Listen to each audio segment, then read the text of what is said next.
hindi ba? Ngayon nga, sinabi na ni Inday, punyeta, tatakbo na ako. Sino yung other option? Walang other option. If you're a businessman, tataya ka ba sa nebulous, sa isang bagay na walang kaeksenahan? So, na-imbiyer na si Inday, tigilan na natin ang paglalarong ito. Simulan na natin. Basically, Inday changed the nature of the game. Okay?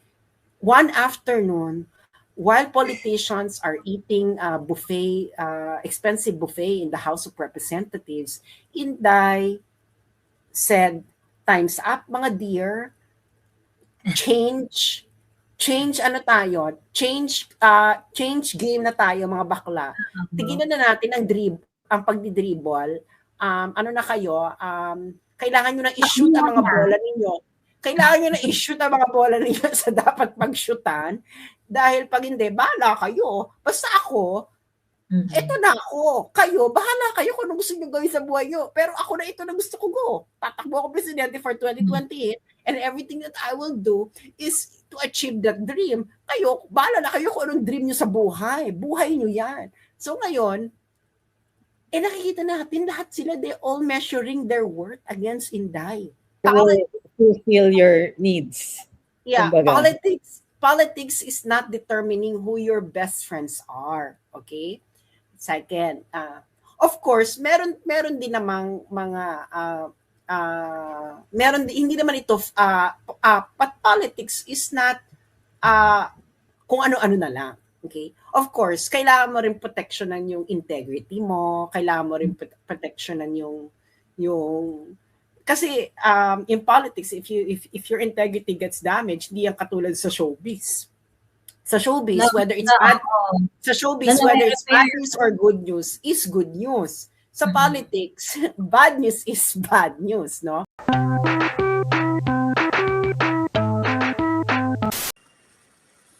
Ayun na nga, Miss Joey, that's actually yung dad ko is wondering about your choice. So, kasi yung mabasa ko lang, yung counterpoint niya is, hindi po ba makabanggaan yung dalawa if si Sen Robin at si VP? Kasi parang both of them are very popular daw, and they're like parang bida sila. Won't you think magiging clash of personality yun? Hindi. Parang wala akong makitang personality ni Robin.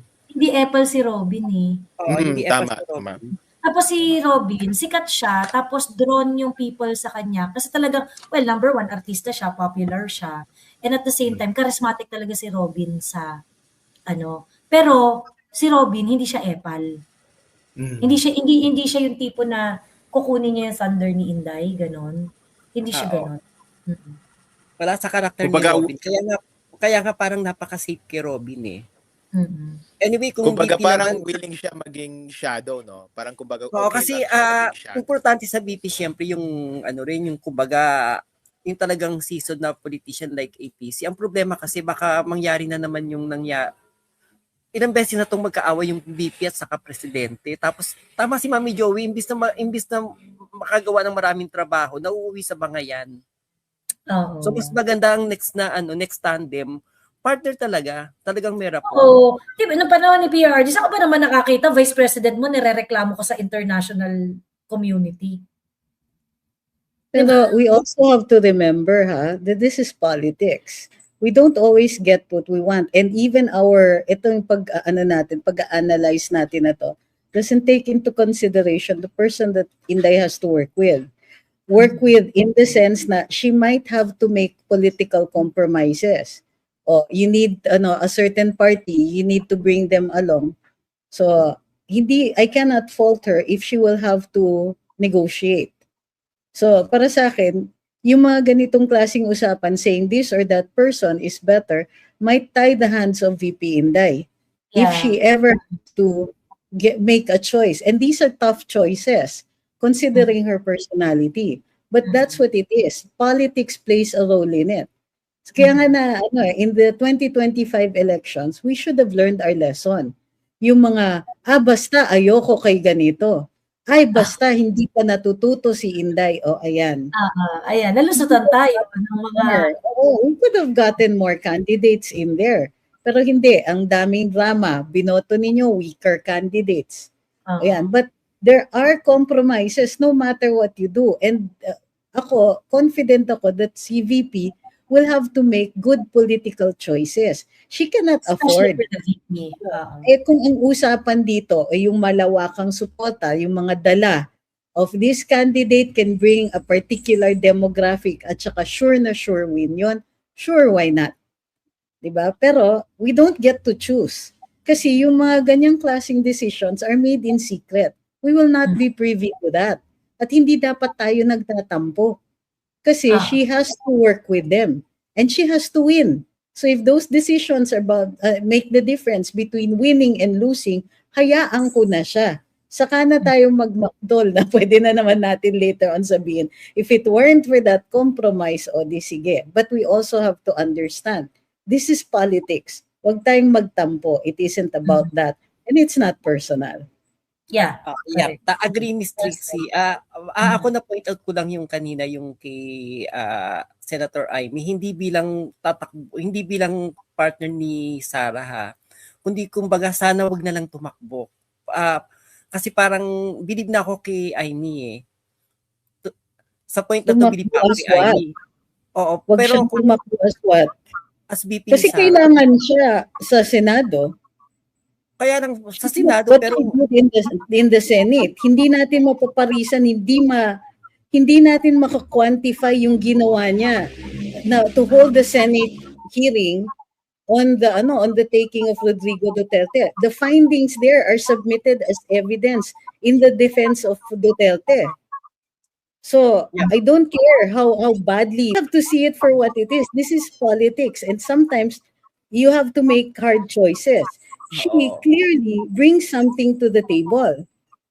I'm not saying she should be vice president. Far from it. What I'm saying is I do not want to tie the hands of the VP on any matter, particularly on somebody she has to work so closely with. Plus, it negates, we feel empowered talking about these things as though we had the right to choose. We will vote. Attorney Trixie, of course, Inday Sara can choose Amy. Pero ako naman na speaking doon sa side ni Amy na, Madam, nagawa mo na yung dapat mong magawa. Much better siguro kung support ka na lang kay Inday, pero huwag ka nang tumakbong kasi magkakakulay na naman. Paano Mami Laika kung piliin ni Yun talaga. Yun talaga. Kung tingin ni Inday is the best si Amy, then so be it. Yung ko lang is, kung may choice para kay Amy. Hindi para kay Inday. Para kay Amy na, Madam, kung ako, huwag ka nang tumakbo. Suporta ka na lang kay Inday. Yan, para wag na masira yung pangalan ni sa'yo. I think I have to go with yung sinasabi ni Attorney Trixie na wala naman talaga tayong parang when we try to parang analyze whether who would be the vice president of VP, do we really have gaano ba kalawak yung natin, yung playing field natin to choose? Number one, VP is going to choose her own vice president. And if that would happen, kukontrahin ba natin yon regardless whether gusto natin pinili niya o hindi? Of course, syempre meron tayong preference kung sino yung gusto natin maging vice president. I can only wish that the vice president would be someone na hindi i-upstage si Inday, hindi guguluhin yung president ni Inday, and someone hindi mag-aambisyon, and someone who is also very loyal to Inday. So if you can fit the bill, diba? If you can fit the bill, edi okay sa akin yun. Ngayon, if it is something that Inday Sara chose na kung sino yung mag-VP sa kanya. Kasi yun naman, ako sa akin kung sino pipiliin Inday yun. Yes. Agree. Yun. I ask her to lead. So, sige, kung anong decision mo dyan, supportahan kita. Kasi kung talagang susuportahan natin si Inday, kung sino man yung piliin niya, ako sabi ko, sana si Amy na yung magpusa na wag. Pero pag pinili siya ni Inday, susuportahan ko si Senator Amy. Likewise, may comment dito na kung si Robin daw ang VP, wag na lang doon siya boboto kay Inday. Sa akin, hindi mo sinusuportahan si Inday on the first place. Kung ganyan ang stand mo. Sa akin kasi, kung kahit piliin pa ni Inday si Kero P o si Hello Kitty na BP niya, iboboto ko pa din.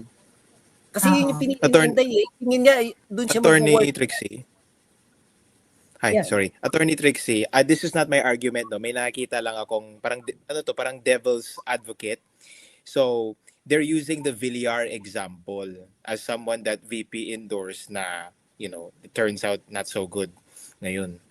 This is just a devil's advocate, may nakita ako. What's your, Miss Joey, Attorney Trixie, what's your take on that? Alam, marami ha. Gibo also. Correct. Gibo. Hindi, ako, simple lang yan. This is politics and this was dirty politics. Based on her own standards, sinuportahan niya itong mga to. Meron siyang, she not only has a long history with Cynthia, but Cynthia has been very, very generous with the OVP ever since. Nung sinabi niyang susuporta siya, suporta. So, it is based on experience and her experience of working with the Villars. It is not Inday's fault that this is co-opted by our enemy. Diba? This is politics. May kalaban tayo. Makokontrol ba ni Inday yung ginagawa ng kalaban natin sa kanyang mga Well, for me, the Villars are businessmen. Correct. So, First we and don't... foremost, that alliance, again, don't, sabi nga sa RuPaul's Drag Race, it's not personal, it's drag. Yeah. So, it's not personal, it's politics. Itong nangyayari ngayon, nakikita nyo, you have to separate what is personal and what is just a simple business decision. And business decisions are And political decisions. Business decisions are not forever. They change according to the tides of time. If you don't change according to the tide of time, you're not running a business is not for you. That's as simple as that. You might as well become a monk, di ba? And contemplate about the infinite. Yan, wala ka talagang panahon sa oras, sa time and changes of time or whatever. Pero, second, politics is not a best friend's race. Yes. Correct. Okay, again. It's whoever is more, whoever will fulfill your needs. Yeah, kumbaga. Politics is not determining who your best friends are. Okay? Second, of course, meron din namang mga hindi naman ito but politics is not kung ano-ano na lang. Okay? Of course, kailangan mo rin protectionan yung integrity mo, kailangan mo rin protectionan yung kasi in politics, if your integrity gets damaged, di yan katulad sa showbiz. Sa showbiz, whether it's bad news or good news, is good news. Sa politics, bad news is bad news, no? To be fair sa mga Villar, wala pa naman ako nakikitang binababoy nila ang mga Duterte. They have a policy, really whatever policies that they have is I'm not sure if they're co-opted. They might just be playing footsie with the administration because to survive for some business purposes, etc. Pero pagdating ng panahon, again, businessman yan, they have no choice but to actually support who is the strongest. Because if you don't support the strongest, ayan na naman, hindi ba? Ngayon nga, sinabi na ni Inday, punyeta, tatakbo na ako. Sino yung other option? Walang other option. If you're a businessman, tataya ka ba sa nebulous, sa isang bagay na walang kaeksenahan. So, na-imbyer na si Inday, tigilan na natin ang paglalarong ito. Simulan na natin. Basically, Inday changed the nature of the game. Okay? One afternoon, while politicians are eating expensive buffet in the House of Representatives, Inday said, time's up, mga dear. Change game na tayo, mga bakla. Tigilan na natin ang ang pagdidribble, ano na kayo, kailangan nyo na i-shoot ang mga bola ninyo. Kailangan nyo na i-shoot ang mga bola ninyo sa dapat pag-shootan. Dahil pag hindi, bahala kayo. Basta ako, eto na ako. Kayo, bahala kayo kung ano gusto nyo gawin sa buhay nyo. Pero ako na ito na gusto ko go. Tatakbo ako presidente for 2028 and everything that I will do is to achieve that dream. Kayo, bahala na kayo kung anong dream nyo sa buhay. Buhay nyo yan. So ngayon, nakikita natin lahat sila, they all measuring their worth against Inday. That's how powerful Inday is. Inday has become the yardstick of their humanity, their soul, their future. Ano pa ba? Their moisture? Lahat. So, ayun na. Yun. They are now living in a political universe called Inday Sara Duterte. And ayun na nga lang, bahala na sila. Ngayon, in order for them to counter this, they have to snatch the universe. Make the universe about them. But the problem is, when they make the universe about them, they also make it about Inday. So, I'm sorry, my dear, you are now in the event horizon of a black hole called Inday Duterte. Suck to her universe. Ayan. She has to define it. No, I think there's some issue kasi, not naman issue, it has to be explained. Yung when people talk about her choices as though they're aware of all the input that's in here. Halimbawa, yung mga maririnig mo na nagkamali na nga siya noon kay so-and-so, therefore, the presumption that they're making or they're laying the predicate for their own decision because VP Inday did not learn from her own experience. For me, that's a facetious statement. It presupposes that a person, a third party on the outside, reading only social media and maybe trad media, would understand the input on how these decisions are made. So we just need to be aware that when we discuss these things, that there are also the meta aspects, there are aspects of politics that will go into the equation that we are neither privy to nor might never will be, that still will need focus on the part of VP Inday. It's not an easy decision for her at any point. So I think we also have to give her that. We have to also grant that she's already mastered the SWOT analysis, no? Like she said dun sa isang press con. She knows the risks of endorsing this and that, you know. She's been tried by fire. She's been already tried by fire. So I agree with Miss Joey and Attorney Trixie. Whoever she endorses, that's who we will be vote for, yung VP niya. Kasi, you know, she's the leader. And if it doesn't turn out, let's say for example, pagka pinili kasi ng, kahit naman, I'm sure si PRRD, ganun rin naman siya. Pagka merong pinili si PRRD na i-endorse niya, hindi naman niya tinataya yung buong puso't kaluluwa niya for that person. Pinipili niya yon because for specific reason. Hindi general yung reason na yon. Hindi yun yung, for example, di ba, kunwari si PRRD noon, di ba meron din naman siya mga in-appoint that later on tinanggal din niya. Di ba? Na kasi hindi ka naman talaga magiging perfect eh. Hindi ka naman talaga, hindi naman guarantee na every time na meron kang i-endorse or i-appoint ay magdi-deliver at makukuha mo yung gusto mo, 'di ba? Yung mga tao na masyadong nag-e-expect na in-appoint siya ni Inday pagkatapos tinraidor siya or whatever, ganyan. O kaya syempre kailangan ring ma-sharpen yung instincts ni Inday about it. Pero hindi kasi tama na sasabihin na ito si Inday, in-endorse niya to, pinili niya to, ayan, ngayon hindi siya sinasamahan or hindi siya sinusuportahan or things like that, ganyan. I think ang nag-benefit doon tayo kasi nalaman natin na itong tao na to, hindi talaga siya mapagkakatiwalaan or something, ganon.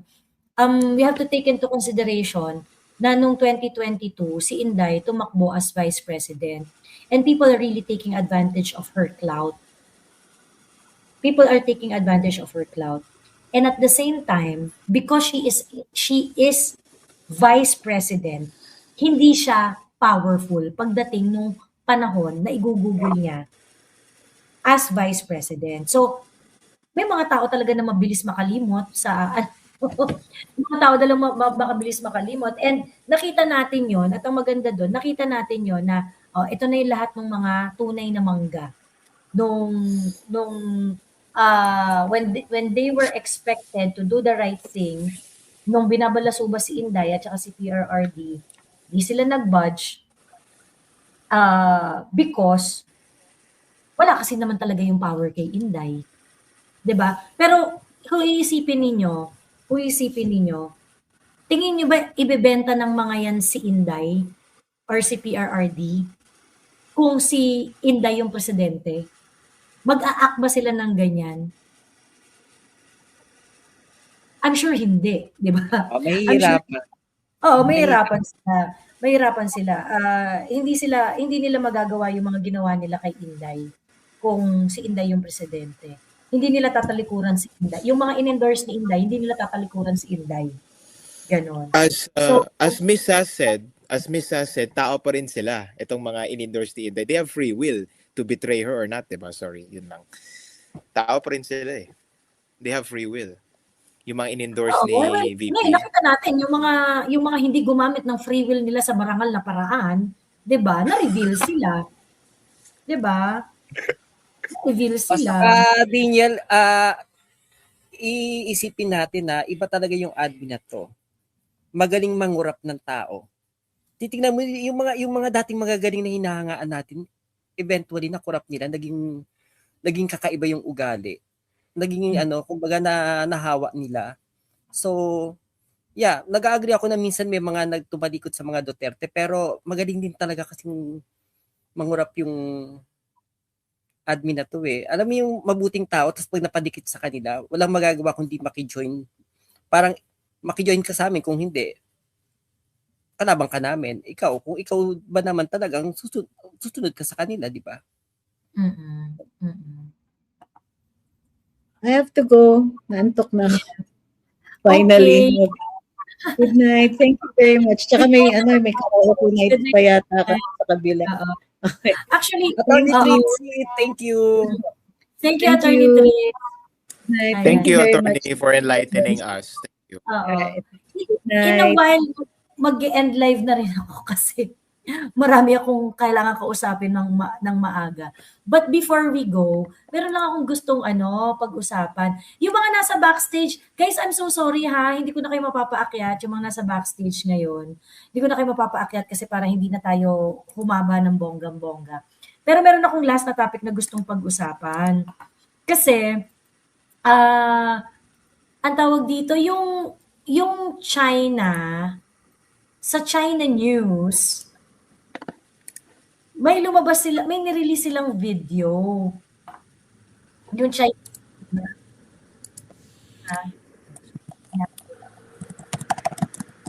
Tapos natatawa talaga ako. Okay, eto. Philippine Coast Guard caught dumping Philippine Coast Guard in the South China Sea. Ayan. Ito yung video. Philippine Coast Guard, ayan. Tapos nagda-dump sila ng mga HS balloons, ayan.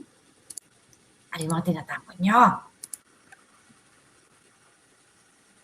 Baka mamaya may matagpo ang droga na naman palutang-lutang sa dagat, charot. Ayan. Ayan. On Monday, February 16, in the adjacent waters of China's Nansha Kundao in the South China Sea, crew members of Philippine Coast Guard ship 4,411 Coast Guard ship 4,411 were caught dumping two black barrel-like objects into the sea. Ayan.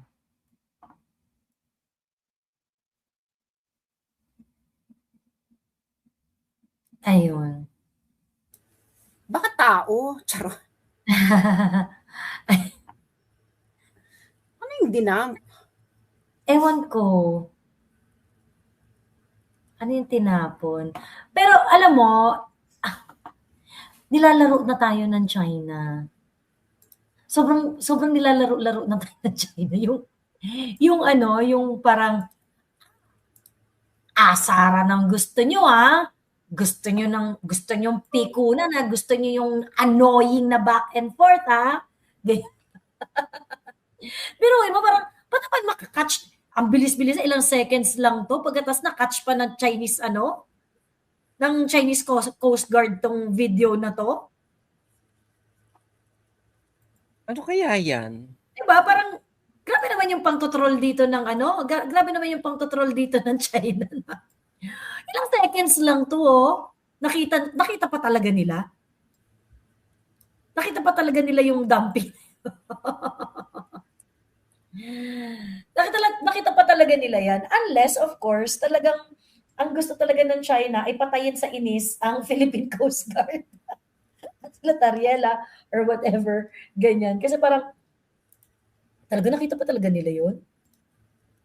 Tapos 2 barrels. Kumbaga hindi naman siya yung super scandalous na, I think they violated some laws or whatsoever, no? Ganyan.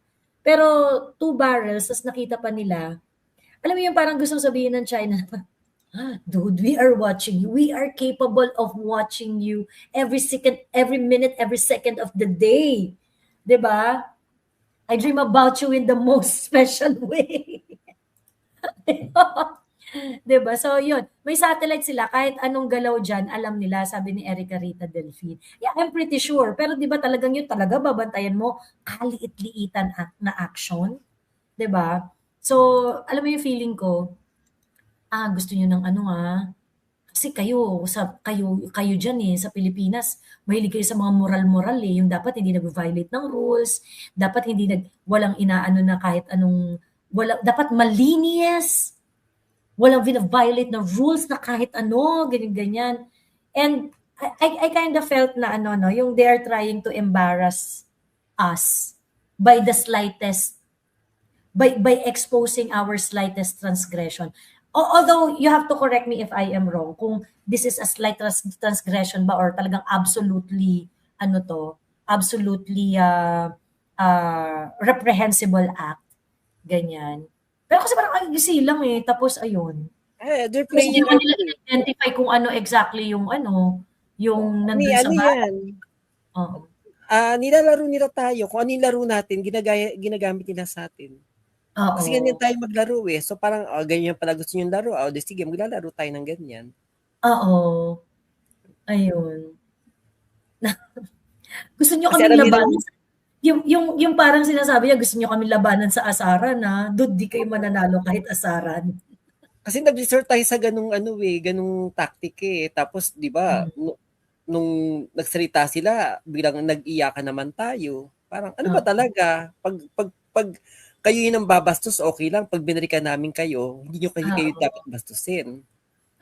So, binigyan natin ng yung mga Chinese na, itong mga buskador, malakas mang Alaska, pero sensitive. So, asarin natin lalo. True. Ayun. Anyway, ang tawag dito, mag-e-end live na ako. Pero bago tayo mag-end live, baka meron pa kayong gustong sabihin. Ayan. Sas, meron ka pang gustong sabihin? Wala na. Ang masasabi ko lang ay abangan ang mga susunod na kabanata. Excited ka? Hindi naman. It's expected. So, ganun lang. Oo. Ako excited. Ito yung umpisa ni Inday na babangon ako, dudurugin kita. Oo. This is reckoning period day 1. Yes, exactly. And good luck na lang sa lahat ng tao. And I really think that the father-daughter tandem is in full force. Naplano na nila ito kung ano ang mangyayari. Nagchikahan na sila, chikahan portion na sila. In a way that hindi makakalabas ang mga chikahan nila. So, good luck and Have a nice day, everyone. Have a good evening. At salamat sa mga nagbigay ng abuloy. Thank you so much and have a good night. And I love you all.